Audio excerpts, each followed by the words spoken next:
What's up, everybody? Back in the garage with the Pontiac Grand Prix. Today I'm working on the 3.8 liter V6 motor. I just put an oil pan on the bottom and I'm about to install the oil volume kit from ZZ Performance, so that way all the gaskets have been replaced and I stop leaking oil. It's been a minute since I made a video, but I thought I'd do this. I've already installed the oil pan and I didn't make a video on it. Really, I should have probably filmed something. One of the problems I ran into is when I went to the parts store a couple weeks ago to order the pan. These freaking idiots at the store just told them needed an oil pan for a 2005 Pontiac 3.8 liter. Looked it into the system, he ordered it. He asked me if I needed a gasket. I didn't really think about it. Ordered one of those. They didn't have any in stock, so I had to wait a couple days. Whenever they got it, picked it up, I put it in my garage. Didn't open it until just last week. Realized it's the wrong pan.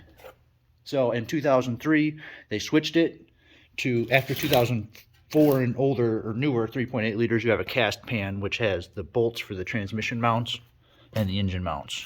So, and you have a gasket which has the shroud for the oil. Anyway, need to return that. I had to buy the new pan. It's already on the car. The new pan already has the shroud inside it, and it has the mounts for the transmission and the engine. Makes it easier, and there's no actual gasket. You just want to use like black gasket maker, oil resistant preferably. So that was the first problem I ran into. After that, it's pretty self-explanatory. You have three 15mm bolts that take the engine mount off. If the car, yes, obviously it was easier because it's not in the car. If it's still in the car, you would have two 15mm bolts here that you'd have to remove, which on the car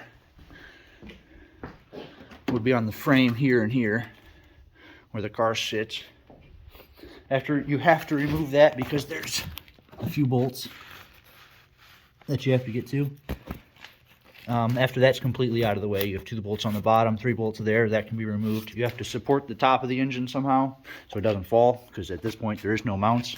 You also have this transmission mount here, 3 15mm bolts that go, actually the one bolt on the bottom goes right into the pan. Sorry, right into the pan. After that, you just have 20, I believe they're 3/8. Yes, they're 23/8mm bolts that you want to use 3/8. 10mm, you'll strip and break them. And you can see there's just some kind of factory silicone left. Like I said, cover it in RVT. I did a bunch. You can see it overlapped. Put the new bolts on, or the old bolts on. Torque it down to probably no more than like 10. I didn't even really torque it. I just felt snug. If it leaks, I'll just torque them down more. And then you can remount everything. Yeah, I know I kind of explained it fast. If there's anything you guys need to know about it, definitely leave a comment and I can help you. Next, which is something I haven't done yet, and there is no video anywhere. There's other videos of these pans, so I definitely look on YouTube for those.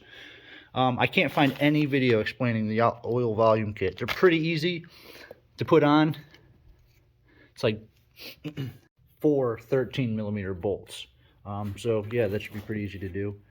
The last thing with the pan, you will have to move the oil cylinder unit, and you have to remove this first when you are taking the pan out, because the filler neck that goes down into the oil pan right here will get caught up on this, and you will not be able to remove the pan with this still installed. So you have to take this out first and then transfer it over, which is the oil unit for the sensor. So yeah, we're going to get the 13mm socket out, and we'll get to this in a second.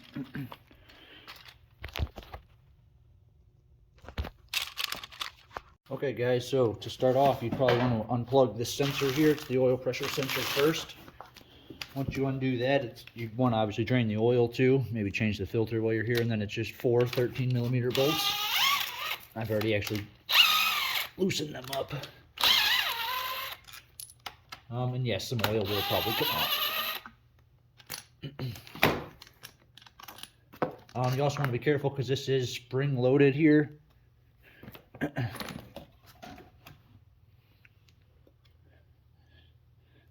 You have this cap that comes out first, and then this spring. And actually, my car did not even have a gasket on it.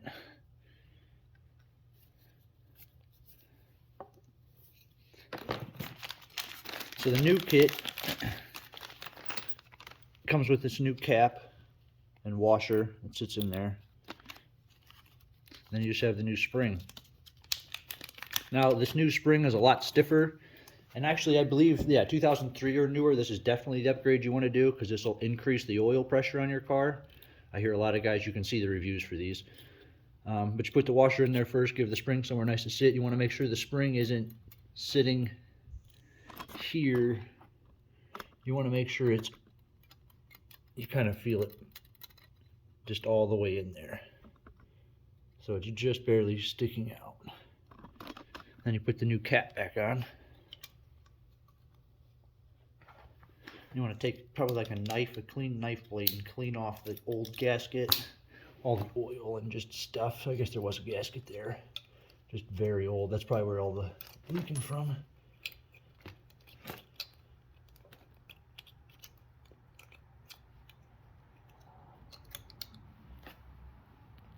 So as you're cleaning the gaskets on these, if you have a 2003 or newer, or older, I apologize, 2003 or older, you want to also maybe get a Dremel as you're cleaning. And the casting inside these are what's the biggest restriction on the older ones.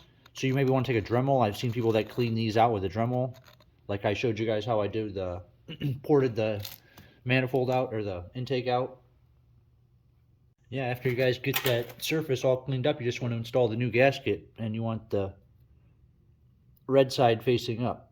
The little red lines on it. And it only goes one way. Can't really mess it up. Just want it looking just like that. Then you just install the new piece, and it's just 4 bolts. Make sure everything lines up.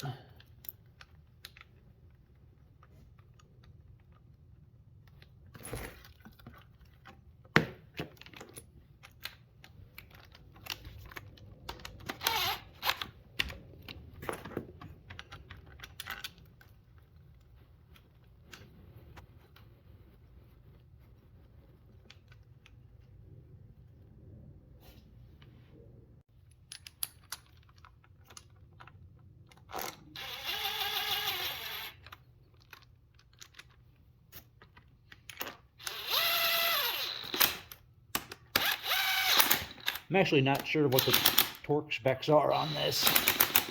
I'm going to call that good.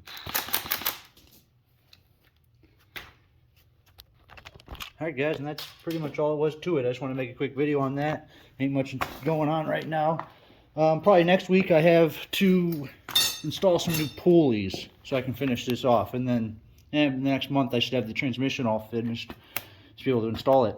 So yeah, like I said, these are kind of worn out, that one especially. So yeah, that's probably what next. And I'll probably upgrade the coolant elbows, because that's one of the other things I actually can't believe is still on my car. I'll probably make a video on that next. So yeah, thanks guys, see you in the next video.